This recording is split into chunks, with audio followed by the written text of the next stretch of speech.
लोकसभा निवडणुकीमध्ये बीडमध्ये जरांगे पाटील फॅक्टर हा महत्त्वाचा ठरलेला होता। आता विधानसभेत सुद्धा हाच फॅक्टर कळीचा मुद्दा ठरण्याची शक्यता आहे। त्याच पार्श्वभूमीवरती बीड विधानसभेसाठी मराठा आरक्षण आंदोलनकर्त्यांनी सुद्धा निवडणूक लढवण्याची तयारी सुरू केलेली आहे। त्यामुळे क्षीरसागर कुटुंबासमोर आता आपला बालेकिल्ला राखण्याचं मोठं आव्हान आहे। बघूया या संदर्भातील हा स्पेशल रिपोर्ट।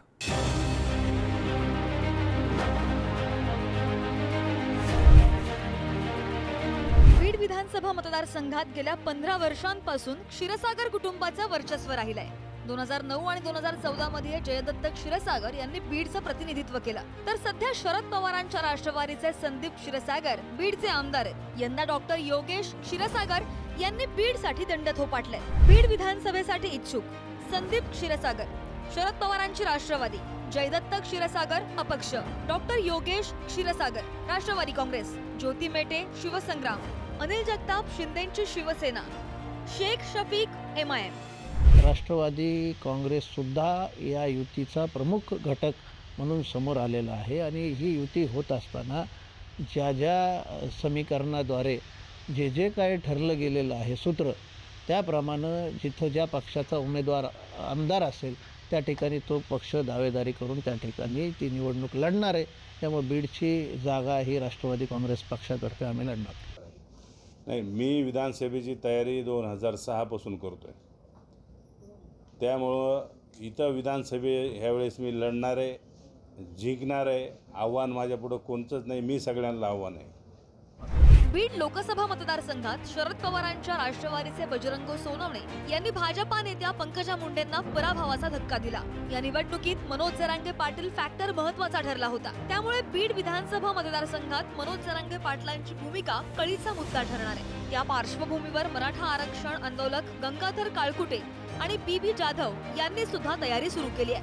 लोकसभेला बीड विधानसभेतून कुणाला लीड? बजरंग सोनवणे, शरद पवारांची राष्ट्रवादी 1,39,264 मतं, पंकजा मुंडे भाजपा 77,583 मतं, बजरंग सोनवणेंना 61,681 मतांची लीड। बीड विधानसभेसाठी हा माझा बायोडाटा आहे। तसेच माजलगाव असेल किंवा पाथरी इथूनही काही बांधवांनी मला अर्ज करण्याची विनंती केलेली आहे।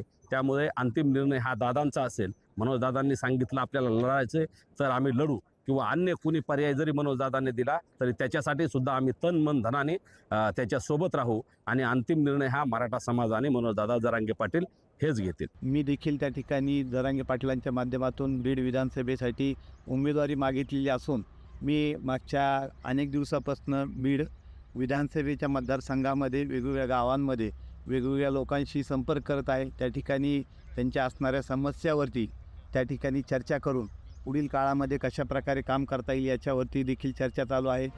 शिवसंग्राम पक्षानं सुद्धा बीडसह राज्यातील 5 जागा लढवण्याची तयारी सुरू केली आहे। बीड विधानसभेतून ज्योती मेटे निवडणूक लढण्यास इच्छुक आहेत। सद्यस्थितीमध्ये 5 विधानसभा मतदारसंघांवर लढण्यासाठी तयारी करत आहे आणि त्या खालोखाल अन्य 2 विधानसभा मतदारसंघांवर म्हणजे टोटल 7 मतदारसंघांमध्ये आमची तयारी सुरू आहे। 5 मतदारसंघांमध्ये तर ज्याला आपण म्हणू शकू की विजयाप्रत जाण्या इतकी मतं शिवसंग्राम देण्याच्या क्षमतेमध्ये आहे। आणि त्यानंतर बीड विधानसभेमध्ये देखील शिवसंग्रामची तयारी सुरू आहे। 2019 मध्ये जयदत्त क्षीरसागर आणि संदीप क्षीरसागर या काका पुतण्यांमध्ये सामना झाला होता। त्यावेळी संदीप क्षीरसागर यांनी काका जयदत्त क्षीरसागर यांचा 1,984 मतांनी पराभव केला। बीड विधानसभा निकाल 2019: संदीप क्षीरसागर राष्ट्रवादी काँग्रेस 99,934 मतं, जयदत्त क्षीरसागर शिवसेना 97,950 मतं, ॲडव्होकेट शेख शफीक एमआयएम 7,957 मतं, संदीप क्षीरसागर यांचा 1,984 मतांनी विजय। निश्चितच एमआयएम पूर्ण ताकदीने जिल्ह्यात आणि या विधानसभा मतदारसंघामध्ये लढणार आहे। आणि बीड विधानसभेचा जर विचार केला आपण म्हणजे एक परिवाराला आपण किती वेळ संधी देणार?